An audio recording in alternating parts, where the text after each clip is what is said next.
Ambon lewat Dinas Perindustrian dan Perdagangan Kota Ambon melakukan penertiban spanduk dan pamflet di beberapa konter HP pada kawasan Ayapati, khususnya pada jalur trotoar. PLT Disperinda Kota Ambon Pit Lewol di lokasi penertiban mengatakan pihaknya melakukan penertiban seluruh pemilik toko-toko penjualan HP yang memajang poster pamflet dan berbagai boneka di atas trotoar jalan. Menurut Lewol, hal ini menyalahi aturan karena trotoar diperuntukkan untuk para pejalan kaki dan bukan untuk tempat berjualan. Karena itu para pemilik tempat usaha diberi peringatan dan diminta untuk tidak lagi menggunakan bahu-bahu jalan sebagai ajang promosi karena mengganggu pejalan kaki serta ketertiban umum. Bagi pemilik tempat usaha yang tidak mengindahkan teguran dan peringatan yang telah disampaikan, pihaknya akan mengambil tindakan tegas hingga pada pencabutan izin usaha.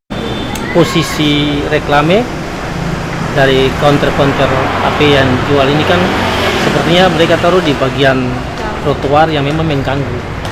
Jadi kita bikin penertiban, tidak boleh ada di atas trotoar, ya. Harus taruh bagian dalam. Karena ketika trotoar kan mengganggu arus pejalan kaki itu. Kita terlibat. Jadi kita harus tertiban semua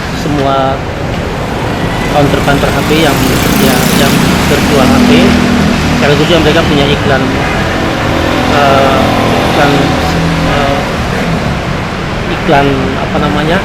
semacam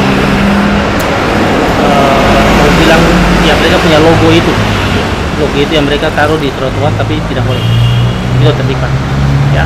Penertiban ini juga dilakukan selain inisiatif dari Disperindak, tapi juga karena banyaknya keluhan masyarakat yang merasa terganggu karena sebagian jalan yang seharusnya digunakan oleh pejalan kaki digunakan oleh para pemilik toko dan konter HP untuk mempromosikan jualan mereka. Ia berharap langkah awal penertiban di sepanjang jalur Jalan Ayapati akan menjadikan kawasan Ayapati semakin tertib.